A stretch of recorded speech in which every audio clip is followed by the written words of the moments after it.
Ano hong sabi ko sa inyo? Hindi po magbabago ang pulisiya ng Amerika kahit sino pa ang presidente.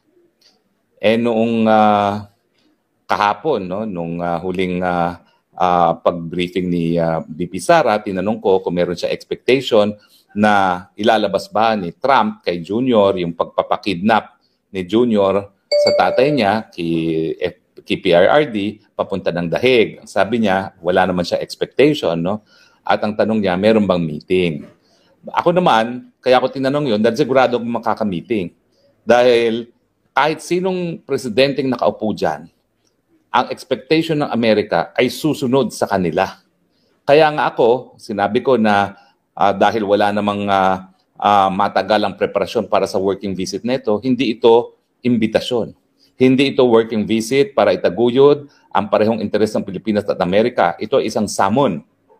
Patawag para sabihin lang ng mga Amerikano kung anong gusto nilang gawin ng Marcos Jr. Lalong-lalo na ngayon na merong sigalot ang First Lady sa Los Angeles dahil nga doon sa pagkamatay ni Tantoco.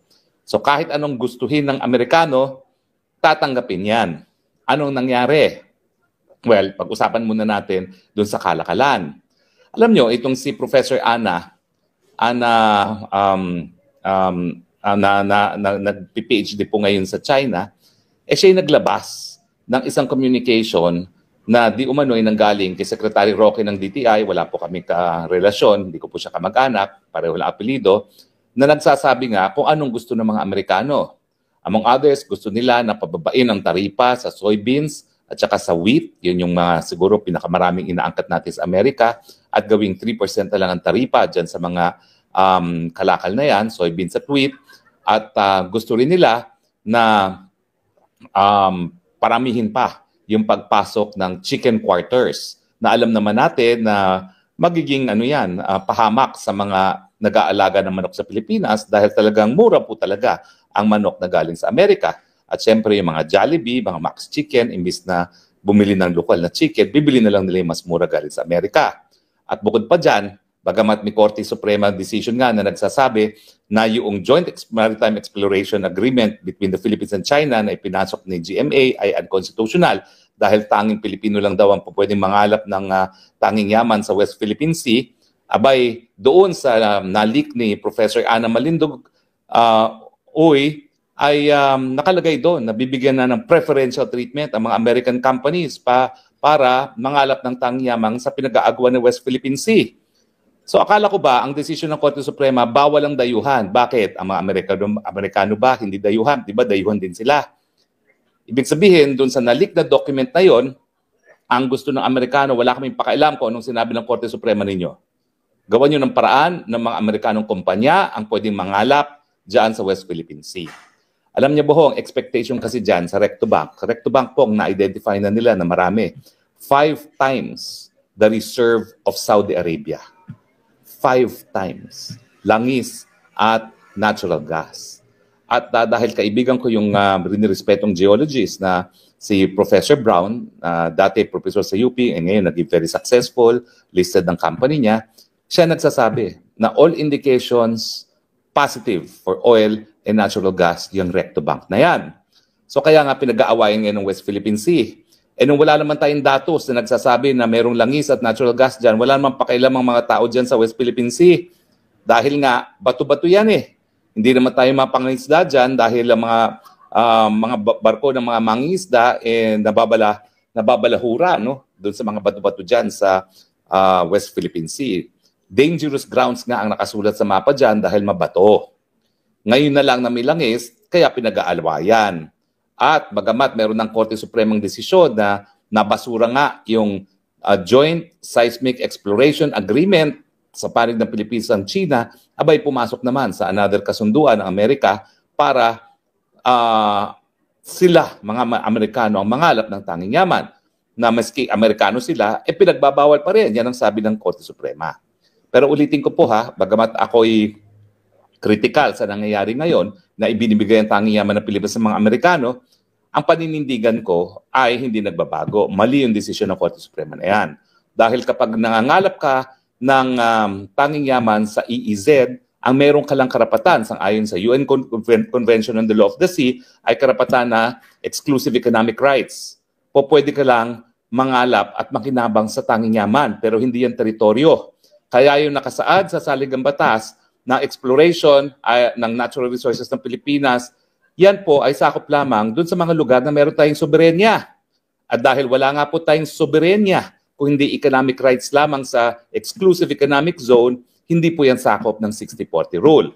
At sana nga po magkaroon na naman ng pagkakataon ang Korte Suprema na bisitahin o i-revisit itong desisyon niya dito sa Joint Seismic Exploration Agreement na sa tingin ko ay mali at labag at kontra sa interes ng mga Pilipino kasi nga po, yung West Philippine Sea na yan, 5 times the deposit of Saudi Arabia. Pero kapag naman kasi mangangalap ka ng langis o natural gas sa continental shelf, sa ilalim ng karagatan, kinakailangan po talaga dyan napakalaking kapital at siyempre yung teknolohiya na wala naman tayo sa Pilipinas.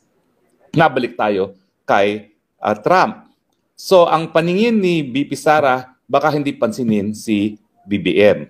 Ako nanindigan na talagang patawag yan ni Trump para sabihin lang sa kanya kung anong dapat niyang sundin. Kaya nga ang sabi ko, tuta pa rin ang Marcos Jr. Bakit pa rin? Dahil ang ama niya, tuta talaga ng mga Amerikano. Hanggang dumating na sa punto na hindi na maatim ng mga Amerikanong suportahan siya dahil grabe na ang galit ng taong bayan sa kanila. Bungad na rin ng kanilang korupsyon at yung kanilang marangyang pamumuhay sa kabila ng kahirapan ng sambayan ng Pilipino. So pati si Reagan, na-iskandalo na doon sa napaka-extravagant lifestyle ng mga asawang Marcos at alam naman natin na talagang sa Guinness Book of World Records nakalista sa pinakakurap na naging leader sa buong mundo ang mga Marcoses. Ano po yan Senior and junior nakalista. At saka siyempre, walang makakalimot doon sa mga napaka-extravagant living ng mga Marcoses from yung mga parties nila all over at saka yung shoe collection ni Imelda Marcos, no? Na talagang kapag binanggit mo ang Pilipinas sa ibang bansa, ang tatanungin nila yung shoe collection ni Imelda Marcos. Now, so ako po, ang inaasahan ko, haharapin si Marcos Jr. dahil pinatawag nga siya . Hindi naman to imbitasyon, hoy, sumipot ka rito. Bilang loyal na aso ko, ito ang gusto ko. Unang-una, tanggalin mo lahat ng taripa sa mga made in USA goods. Ang pinaglalaban nga natin doon sa nalik na document na galing doon sa Secretary Roque ng DTI, ibababa sa 3% ang soya tariff, ibababa sa 3% ang wheat. At sa tingin ko, 3% na rin ang ilalagay doon sa chicken leg quarters. Ngayon, 0. At hindi lang yan. 0 tariff sa lahat ng mga produkto na manggagaling sa Amerika. Anong sabi ko sa inyo? Bakit ba tayo binili ng mga Amerikano? Sa mga Espanyol? Unang-una sa lokasyon natin. Dahil tayo ang pinakamalapit na malaking isla sa Asia galing sa Amerika. Dahil lang nagse-separate sa Amerika at ang Asia ay ang Pacific Ocean. So tayo yung launching pad nila papunta ng Asia at noon pa man, panahon pa ng mga Espanyol, alam na nila na China is the country to beat in the future. At alam din yan ng mga Amerikano. At hindi lang naman China talaga importante. Nandyan talaga yung Southeast Asia na isang ancient civilization at nandyan din talaga ang India. Pero tayo ang entry point to Asia galing sa Amerika. Dahil pag ikaw ay maglalayag galing Amerika, gamit ang barko sa mga panahon na yon at hanggang ngayon sa mga eroplano, talaga namang pong ang unang-una mong makikitang bahagi na malakihang lupain sa Asia ay ang Pilipinas. So, importante ang Amerika kung gusto niya magkaroon ng foothold sa Asia, lokasyon. At ngayon, pinagsasamantalahan na ng mga Amerikano ang pagiging asong sunod-sunuran ni Marcos Jr., pinarami na ang mga EDCA bases natin at kung maalala nyo, yung isa pang maka-Amerikanong Noynoy Aquino ang siyang pumayag na magkaroon ng EDCA matapos na yung makabayang Senate President Jovito Salonga na aking kamag-anak ay gumawa ng paraan para sipain na yung mga Amerikano sa ating teritoryo dahil ang pananatili ng mga base militar ng Amerika ay yan po ay labag sa ating soberenya, labag sa ating estado bilang isang independenteng bansa dahil yung mga base militar na yan talaga namang linagay ng Pilipinas sa Pilipinas mga Amerikano Dahil yan ang dahilan kung bakit binili nila tayo. Para magkaroon sila ng mga base militar, para magkaroon sila ng malakas na presensyang militar sa Asia. At ngayon nga, hindi sila pumapayag sa patuloy na paglakas ng China at ang nais nila gamitin ang ating bansa para maging unsinkable warship laban sa China. At kaya nga po napapabalita na bukod pa doon sa daragdagan pa ang dinagdagan ng mga base militar ng Pilipinas na pinagagamit nating libre sa mga Amerikano para mag-preposition ng kanilang kasundaluhan at kanilang mga sandata, dadagdagan pa yan at magbubukas pa ng arms munition factory dyan sa Subic. Yung pinakamalaki nating export processing zone na inabando ng mga Amerikano ng pumutok ang Bulkan Pinatubo at pinausbong naman ng mga Pilipino dahil sa ating determination na umunlad. Lahat po yan matitigil dahil sino mamumuhunan sa isang lugar na mayroong arms factory na alam nila na ang kalaban ng Estados Unidos ay uunahing titirahin yan. Kung ikaw ba ay Taiwanese investor, miski ikaw ay maka-Amerikano, mamumuhunan ka pa ba dyan? At siyempre, kung ikaw ay China, bagamat siya ang pinakamalaking namumuhunan ngayon sa ating rehiyon, sa Southeast Asia, namumuhunan ka pa ba dyan sa gitnang Luzon, Central Luzon, kung nasaan ang Subic, knowing na talagang tatargetin ng China kapag narariyan yung arms manufacturing facility ng mga Amerikano. Unang-una po yan. Dahil ang mga Amerikano, nung binili tayo, kinakailangan nila ng foothold, entry point to Asia, at yan po'y napatunayan na sa kasaysayan. Dahil talagang matapos tayong masakot ng Amerikano, naglagay sila ng mga base militar na hindi na umalis. Napaalis lang yan ang panahon ni Senate President Jovito Salonga at ng mga senador na bumoto na itigil na ang US-Philippines Military Bases Agreement na ibalik sa panahon ni Noynoy Aquino at lalo pang pinausbong ni Marcos Jr.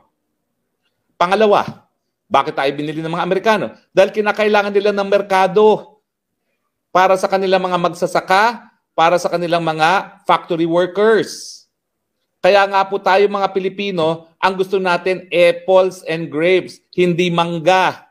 Kasi kapag kumakain tayo ng apples, kumikita yung mga magsasaka Amerikano nagtatanim ng apples at saka ng grapes. Di ba po? Hindi lang yan. Dahil ang Amerika pa rin, napakalaki pa rin ng kanilang agriculture sector at napakalaki ng subsidy na binibigay nila sa kanilang mga magsasaka, yan nga po ang pangunahing supplier natin ngayon ng manok, baboy at baka. At siyempre, yung trigo at yung soya beans. Hindi lang na yung pong nangyari . Binuksan pa, ang sabi ni Trump, ay nako, hindi ako kontento sa 3%. Tanggalin lahat ng taripa sa lahat ng produkto ng Amerika. Abay, buti sana kung nag-reciprocal o parehong treatment ang gagawin nila sa mga produktong Pilipino na wala na rin taripa. Hindi! Ang ibinigay niyang aso, yung Paping Marcos Jr. kay Trump, zero tariff para sa mga produktong Amerikano, 19% taripa sa lahat ng mga ine-export natin sa Amerika. Mantakin mo, napakagaling daw mag-negotiate ng tutang si Marcos dahil napababa ng 1%. Yung sinabi na ng Amerikano na taripa na ipapataw sa mga produkto natin. Ano ba namang kalokohan yan? Yan bang kagalingan? Yan bang resulta na magaling mag-negotiate 1% as against zero tariff? 1% reduction sa 20% as against zero tariff?